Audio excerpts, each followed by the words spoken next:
Pero lo más importante que este informe es un llamado a la conciencia de que después de haber transitado un camino bastante tortuoso, ahora se nos presenta la oportunidad, porque independientemente, repito, de los cuestionamientos que hemos avanzado, por lo menos en el plano político, claro, tenemos que rescatar qué es lo que no hicimos bien en el pasado para impulsar con fuerza renovada, ese espíritu muy especial de los salvadoreños para transitar a nuevos estadios de desarrollo. Y el informe es rico en propuestas. Solo para reconfirmar un poco mi pregunta, el informe lo dice textualmente: en el país se sigue privilegiando más a sectores más ricos y no a los pobres como tal. Y que también es otro elemento desafiante que se lo quería dejar a usted para que me lo planteara, para que no dijera que era de un hombre que ha estado luchando por años sobre este país. Precisamente uno de los énfasis es ese, que en el nombre de la transformación de la modernidad, a veces de repente nos olvidamos que lo más importante es la gente. Y trae a cuento, por ejemplo, el informe, el caso de Costa Rica, donde la educación fue el elemento central. Yo le he agregado otros dos elementos. La diferencia que hace Costa Rica de los países del norte es que es un país, lo digo con conocimiento de causa, viví muchos años allá, que desde temprano le apostó a la educación, a la seguridad social, de lo cual hace mucho énfasis este informe, y sobre todo a la democracia. En El Salvador se subsidia más a los ricos que a los pobres. Se privilegia a los sectores urbanos sobre los rurales y se tolera que bienes y servicios importantes para el bienestar de la población tengan las intervenciones del Estado de peor calidad.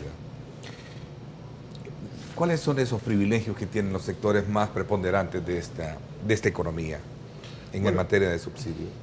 Bueno, antes que nada, una de las cosas que este informe no es una evaluación de las gestiones actuales o anteriores. Es importante la aclaración.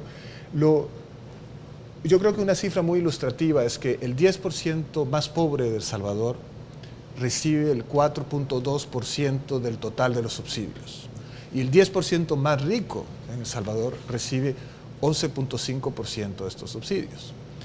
Entonces, evidentemente hay algo que no va bien, es un problema lógicamente de focalización de estos subsidios. Y esto, tomando en cuenta que, bueno, han aumentado, se ha multiplicado por 3 el volumen de los subsidios desde el año 2004 para alcanzar ya un 2% del Producto Interno Bruto. Realmente el volumen de recursos ha venido aumentando, disponibles para subsidios, pero ha habido y existe todavía un gran desafío en materia de focalización alrededor de esto. Ahora, el informe busca dar pistas para proponer cómo construir una economía al servicio de la gente, porque uno de los aspectos, inclusive un mito, uno de los errores que han habido históricamente es que se ha creído que El Salvador tiene una macroeconomía estable, solamente por tener tipos de cambio estables o precios estables, cuando en realidad factores muy importantes que ilustran la estabilidad de una macroeconomía, como el ahorro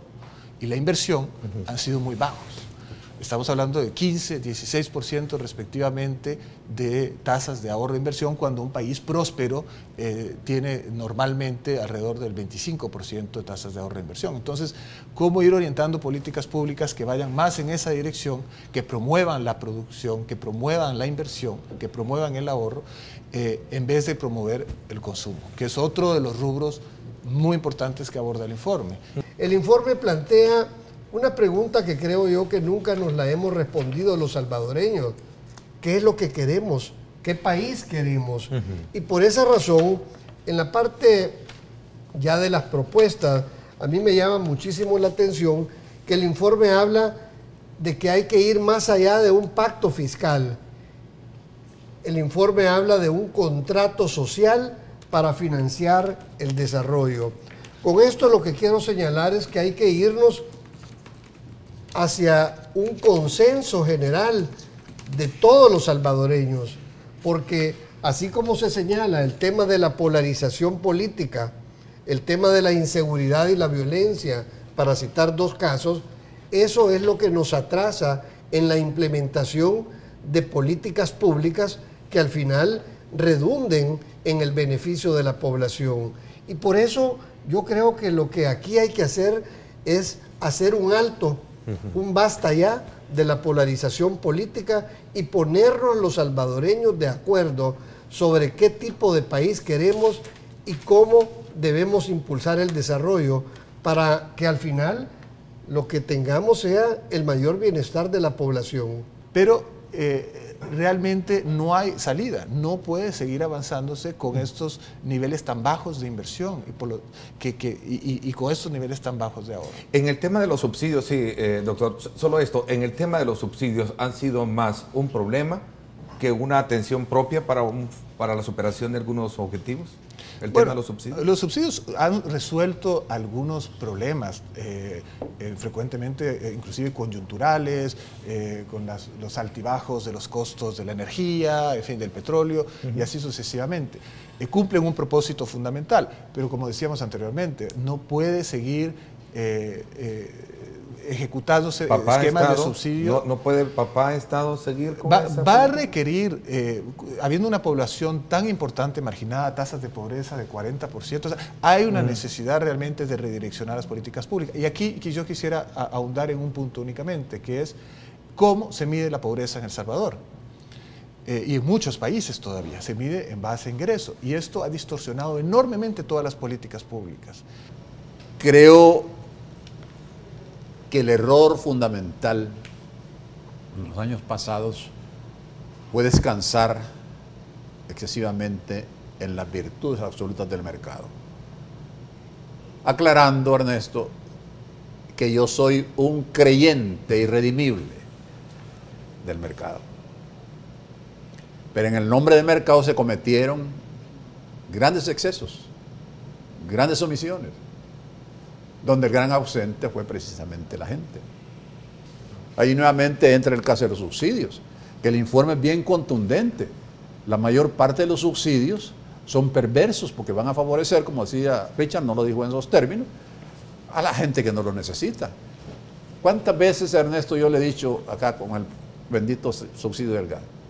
Yo vivo en esta zona, no soy un hombre de patrimonio, vivo en mi trabajo, pero yo no necesito que el Estado me financie o me subsidie el gas licuado, de que me subsidie el agua, ni electricidad. El gran debate es que en estos temas, que son de trascendencia nacional para la situación actual y el futuro previsible, son politizados, ideologizados. Entonces ahí sale tanto la izquierda como la derecha, no quiten los subsidios, porque aquí va a haber una conmoción social. Sí. El presidente Saga, con todo respeto, decía, quitamos los subsidios y entonces El Salvador se incendia.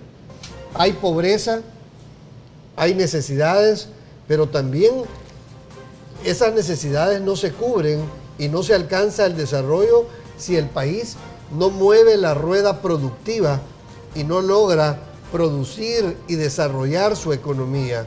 Y creo que un tema importante que el informe señala es el tema de la productividad y buscar mecanismos que permitan ciertamente producir. Y hablando de consumismo, aquí hay una pregunta que tiene que ver con ello. ¿Se puede cambiar esa política de consumo que lleva el país y de qué forma, doctor? Bueno, la forma es, y el reto, cómo convertimos ese consumo en ahorro. Uno de los aspectos que nosotros en el periodo que estuve sirviéndole al país planteábamos es cómo hacer para que esa remesa vaya ciertamente a parte del consumo, porque no lo podemos evitar, pero vaya a ahorro o vaya para actividades productivas.